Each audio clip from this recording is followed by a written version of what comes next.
Hey y'all, so back again. So I wanted to talk about overwintering your houseplants.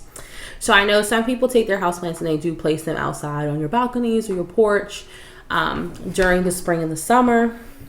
Most houseplants will thrive out there, but then what do you do with it when it's time to bring it in for the winter? So my personal routine for those, it's me personally. No, everybody's different. Super simple. So the first thing I like to tell people to do, acclimate your plant to the temperatures inside of your house slowly. I know some people just pick it up, bring it outside, and then next week they're like, it's dying. I don't understand why. Just like plants go into shock from shipping, when they come home from a nursery to your home, they will do that if they're outside and then they come inside, because obviously the temperatures, the humidity is drastically different from one another for most homes. So I always say do it slowly before the first frost hits.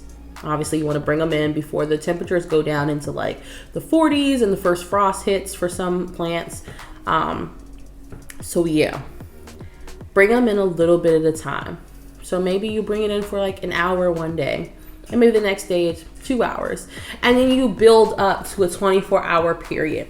I find that helps a lot with acclimating your plant to being inside of your house. And it should be the same thing when you're taking your plant outside. You should do the exact same thing. Slowly acclimate your plant to going out in that environment, because you will have a plant that's now in shock because it just went from one to another very quickly. That's why I always tell people to acclimate their plants when they bring them home from the nurseries, regardless. Or if you get them in the mail, especially if you get them in the mail. But always acclimate your plant. It will go into shock if you're just dropping it in a new environment and it's drastically different from the greenhouse that it came from. It'll look good maybe day 1, day 2, and then day 3 you're gonna be like, we're missing some leaves. It's dropping leaves, it's drooping, it's wilting. It doesn't matter whether you're watering it, what's going on, it's angry. And then maybe it comes back, maybe you can rehab it, or maybe you can't, because there are some that straight up die.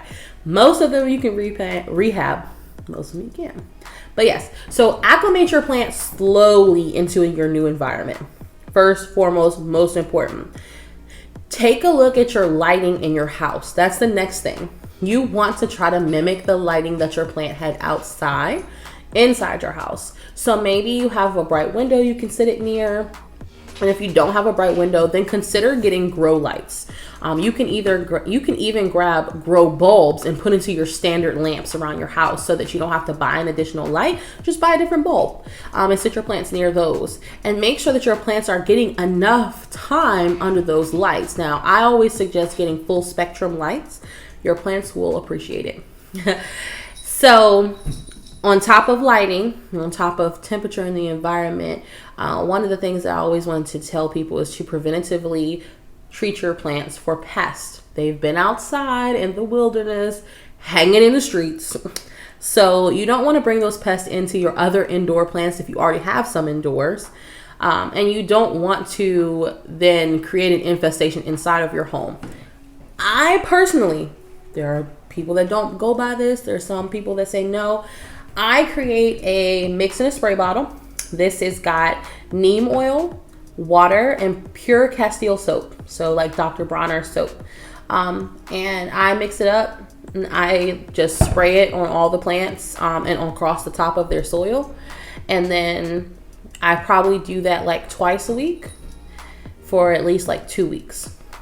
Now, when I bring plants from outside inside, I always quarantine for at least a week or 2 weeks anyways. But while they're in quarantine, I will preventatively treat them with the neem, the water, and Castile soap.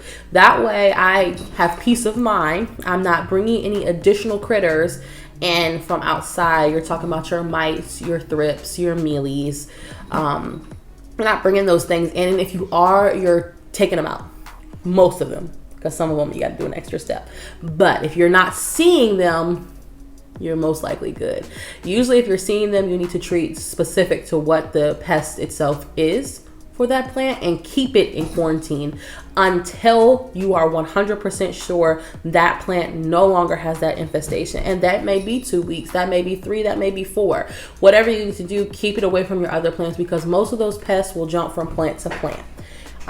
So I feel like that's like super like easy. It sounds very easy, right? It'll save you a headache, because I know a lot of people will bring in their plants and they will be like, oh yeah, I brought my plant in and now all my plants have spider mites. Did you quarantine it? Well, I didn't need to quarantine it because, it was just in my house. Yeah, but it was outside. So it's always a good idea to preventatively take a couple of extra steps to make sure that your plants don't carry anything, don't go into shock, and get the appropriate things that they need. Now, I feed my plants all year long, my indoor plants. Some people stop feeding in the winter.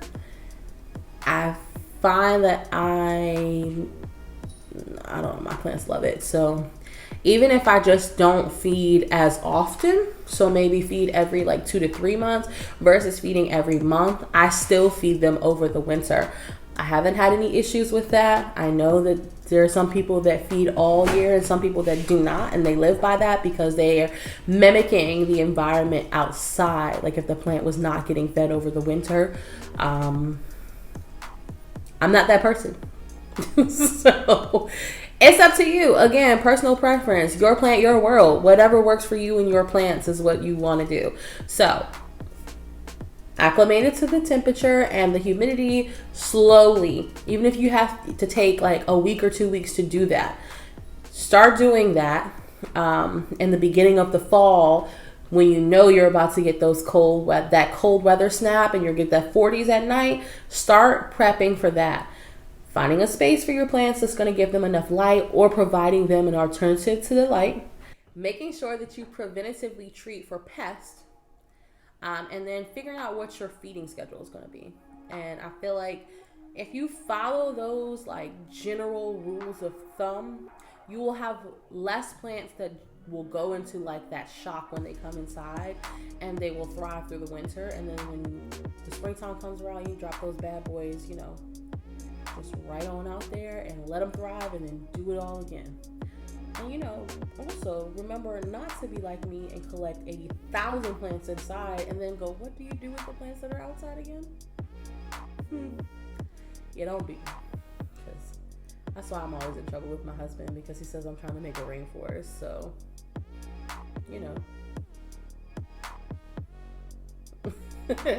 But yeah, I feel like with those, you guys will just be fine. I mean, every plant is different. Every situation is different.